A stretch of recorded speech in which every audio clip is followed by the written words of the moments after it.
All right, I'm gonna open it up for questions.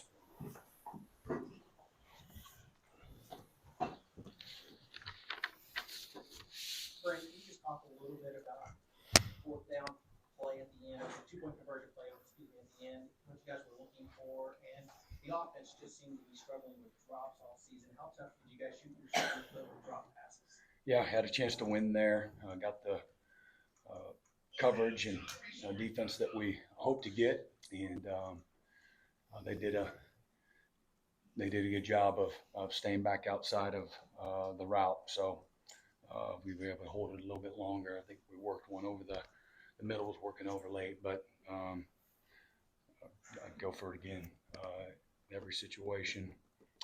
And but yeah, I mean it affects the rhythm of your offense. I think we had 7 that we counted clean drops, and it's hard to win, no matter what.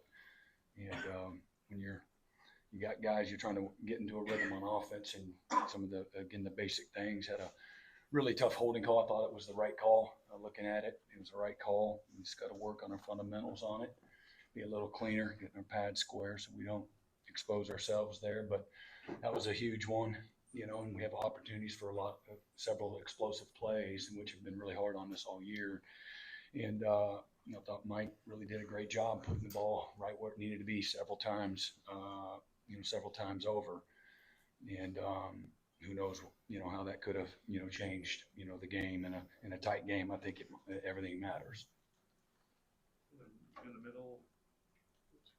Brent, if you could talk about, expound a little bit on Michael's start, really fast, really nice, efficient start, and then the way he finished the game was great. But what was your assessment of what happened in the middle? Well, again, I think, he was really good and great rhythm early and late. And then again, the rhythm was affected with, again, just several drops, and had a penalty on the one drive. We didn't convert a couple of fourth downs that we got to convert in order to win. And another really good drive, we missed the field goal. We had several drives that, where we moved the ball, and but again, between with a couple of penalties and the drops, those affected obviously the rhythm and big plays, potential touchdown plays. Why go for 2 instead of the tie? Like we were going to get exactly what we thought we were going to get, and we've worked hard in that situation all year long, but we've worked it particularly the last few weeks. And that situation, when it was 4 minutes to go in the game, we knew if it was under 30 seconds, we were going to go for 2. So we made that decision earlier in the drive. But again, we liked our look, liked our opportunities there. Did you ever think about, because they didn't have a kicker? They didn't have a kicker? Well, they didn't trust him, I guess. I don't know what they did or didn't. If they told you that, I wasn't told that. Well, they went for it, I guess, after they tried to field goal and missed, and then they went for it. Yeah. Didn't affect us. Michael, wanted to ask you about your perspective on those 2 plays. First, the touchdown pass to Jake Roberts, what you saw as that play developed, and then the play. It was a great call going into the tight red zone. The corner sat flat, so Jake worked around him. So it was a great play and just a great connection on that. And then the 2-point play, like Coach said, we got what we wanted. They kind of covered it, matched it up. So. It felt like we didn't see Xavier a lot today. Was that part of the game plan? How did you feel like Gavin saw Chuck? I thought, again, Gavin he started off really hot, did well early, and we played several guys, all 4 backs, all touched the ball today, and we weren't running, great behind our pads at times, and I think that affected some of it, rhythmatically as well. Kobie, we talked to you yesterday about the benefit of this offense. It was just a handful of plays, but what went wrong with the big plays that he was able to hit? I wouldn't necessarily say that a lot of things went wrong. I just feel like we got undisciplined with our eyes. And, as you can see, that leads to big plays. If you aren't disciplined and continue to do the same things over and over and take your eyes to your keys, you get exposed. Brent, you had a 14-point lead at one point. What do you think happened from that point that you lose that lead, and how did that affect your team? Well, again, I thought the rhythm of the game early, we had an opportunity there if we can put together a drive to go down and score, potentially put it up 21-0. And so when we converted a fake punt on one of the drives and then got down to a 4th and 1, and again, they knocked us backwards. We weren't able to get it and came up short. We had a couple of 4th and shorts on their end of the field, one on our end of the field, one on their end of the field, that we weren't able to convert. And one of them, obviously, they go back and they score. When we weren't able to convert it, they were able to score and cut it to 14-7 at halftime. But we had an opportunity there to really seize the momentum early in the game, where we were even going into halftime. The stats were close to 2-1, whether it's first downs or time of possession or total yards, things of that nature. But you get these small windows in the course of a game to be able to, capitalize, and we just didn't do some of the, the basic things that you got to do in order to win and put somebody in a really tough position. Brent, I know the flow of the game dictates a lot of this, but would you have ever guessed that you would have thrown the ball 43 times today? And Coach Arco, what was his role during the game? He's coaching the quarterbacks during the game, and I thought we had a lot of easy access, throws. And again, who knows what the numbers would have been had we, caught the ones that, hit us in the breastplate. But that's the game of football. Again, at the end of the day, had a chance to, to win the game there at the end. And really an excellent drive by Mike and the offense there. Really made some really good plays, and it's a shame, came up short. Brent, I know the game is just a few minutes over, but the totality of this season, can you kind of, in your mind, sort of give us your thoughts just on the overall picture of things? Again, just disappointed.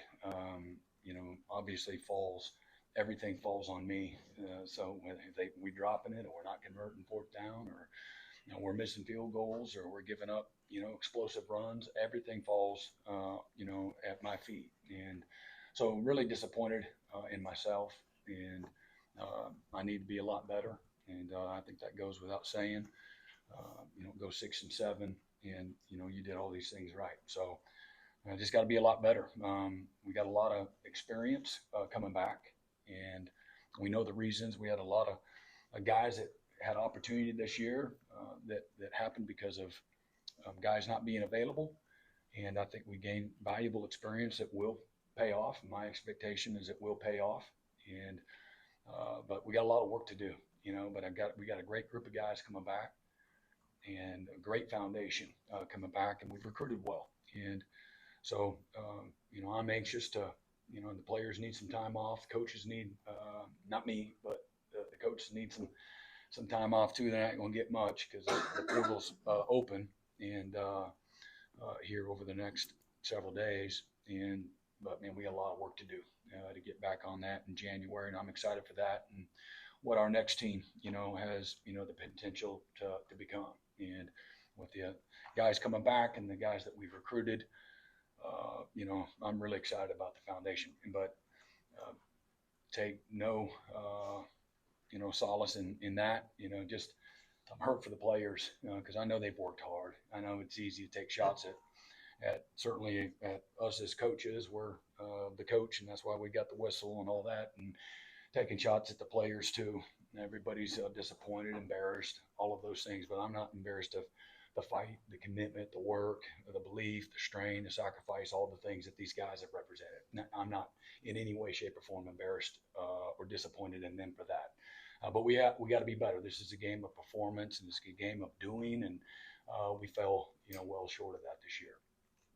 Yeah, Jake, you came back to your hometown school, didn't have a year anyone expected. Can you encapsulate the disappointment of this season from your perspective?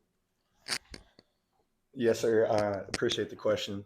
It's been great coming back. I mean, I'm getting to live out a childhood dream and, chase my dream of, playing at the highest level in the SEC and hopefully into the future. And I mean, obviously not the year we wanted to have, but although there's a lot of disappointment, there's been a ton of growth, and you learn how to fight through adversity. You learn how to come back to work maybe when you don't want to, or when everyone's kicking you down, or beating you down a little bit.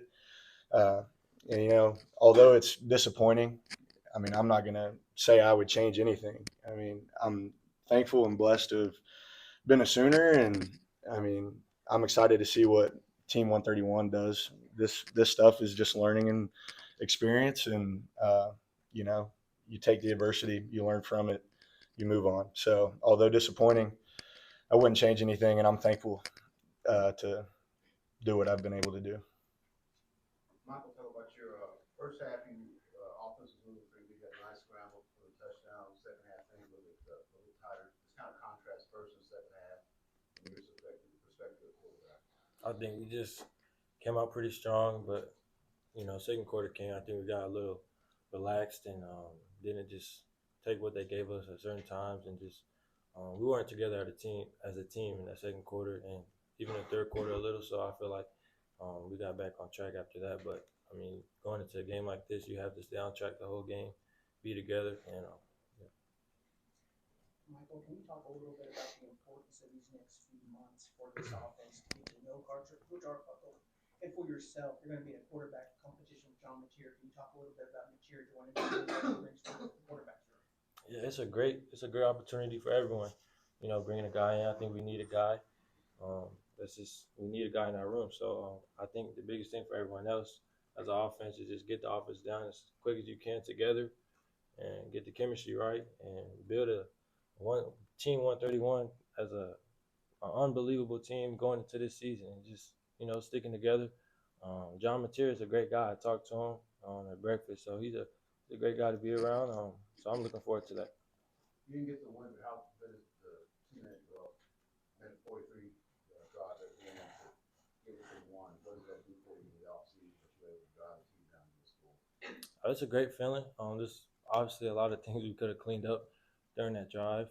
Everything's not perfect, but I think that shows our old staff and our team that we know we could drive down the field whenever we want. But it's just the little details, like everyone says. So, yeah. I wanted to ask about the 95-yard touchdown run by quarterback. It looked like the linebackers kind of parted. One took maybe wrong step, and both your safeties flowed to the Yeah, they got a pull. action. They have a puller, a blocker, guard pull, and we got to be in and out. We missed the fit, and we missed the fit. He did a good job of keeping it tight. He's got great speed, and you got it for 60 minutes. That's what that team can do to you. When you miss a fit, and we played well for a good part of that game, and there's a couple of explosive plays there that they make you pay. So that was a tough one there. I think that was the second drive of the second half. And but all that being said, we still came right back the very next drive, and offense fumbled the ball coming out, and we again knocked them backwards, and they missed a field goal there, and then again I thought they had probably their best drive was a 12-play, 60-plus yard drive there where they converted a few third downs, and I thought that was maybe their best drive of the game. But defense, man, they fought their butt off. I thought top to bottom they did what we needed them to do to give ourselves a chance to win. But Navy's good offense. Brent, you mentioned several times that everything falls on you and you're responsible for everything. I'm wondering, because you've had so much going on with the portal, do you go back and reevaluate things on your staff, even hiring Ben? Do you look at maybe positions that haven't maybe been recruited well enough or haven't developed well enough, and look at making changes there? Again, this isn't time to say any of those things other than I look at everything. When you win, you look at everything, but you certainly do it. Being 6 and 7, you look at every single part of your program and evaluate all of it. How much work do you think you have left in the portal at this point? Yeah, we'll have a few more guys that we're focused on, and hopefully meet those needs here in the first portal window. And if not, and we still feel like there's spots that we got to address, we'll look at the spring portal, but we'd like to get it done, Right. in the early one. Brent, can you talk about the resiliency of some of the veteran players in their offense? They're going to learn from a third offensive coordinator in 2 years. Just the challenge they have ahead of them, and how do you expect them to tackle Yeah, it? I don't look at it as a third offensive coordinator necessarily. No, because systematically, we're in the same system, same group of coaches. But again, I think, like I said earlier, to open up, I think that this is a group of guys. What we have coming back have gained invaluable experience and have had tremendous growth. You'd like to align the growth with winning too. Unfortunately, it hadn't been the case, but learned some really hard lessons that the game will teach you. But I do believe that top to bottom, whether it's guys up front, at running back, at receiver, at quarterback, the development piece, although it didn't equate to wins, is very real, and it'll pay off when we get back going again here. Starting in January, and we get into spring ball in late February. How invaluable was it having been for this month of December, and then in game action on the sideline? How much of a jump will you get with this past month? Yeah, I don't think same thing. You can put a real value on that too, as opposed to being somebody that's been here and then out, not really here, just evaluating, as opposed to what he actually did and having to get in the quarterback room and get at practice and run the indie drills and break down the tape with them and help them get ready, to compete in the game and get in front of the team as well in the same type of role that we had all the coaches, get in front of the team, what my guys got to do to have a chance to win. I think it gets everything just kick-started. There's some level of comfort, for the players and what they can expect, who this the new coach is, and what they can count on when we get back going again. Time for one more. Brent, you played today without two of your best players on defense, and they played pretty well for the most part. Is that, it's got to make you a little bit proud as a coach, knowing that defense is ready to move on to the next phase. Yeah, no doubt. And again, I think, speaking of Danny and Billy, and told those guys again today, man, they did an amazing job while they were here. To me, the legacy isn't about being All-American and pick six Billy and all that. The legacy is making the group better than when you got here. And I don't think I need to remind anybody what Oklahoma has been on defense for a decade, and historically bad on that side of the ball. And the rebuild and the development, the improvement, the reestablishment of high standards on defense, those guys, along with Ethan and Woody, and many of the other players that played today, were a huge part of, turning things in the right direction on defense. And we got a lot of work to do still, a lot of work. And we're not where we want to be yet. But at the same time, I think I would be negligent if I didn't recognize the investment that those guys have had, the influence and impact that they've had. And again, just a few short years ago in the playoffs, LSU scoring 60, Alabama, they're still scoring as well. And not beating our chest and just recognizing what happened. And those guys were a huge part of that. So really, really thankful for all those seniors and the group of guys that, they've seized their opportunity. That young group of players that are returning and a few veterans, they really, stepped up, and just proud of all of them. All right. Thank you very much. All right.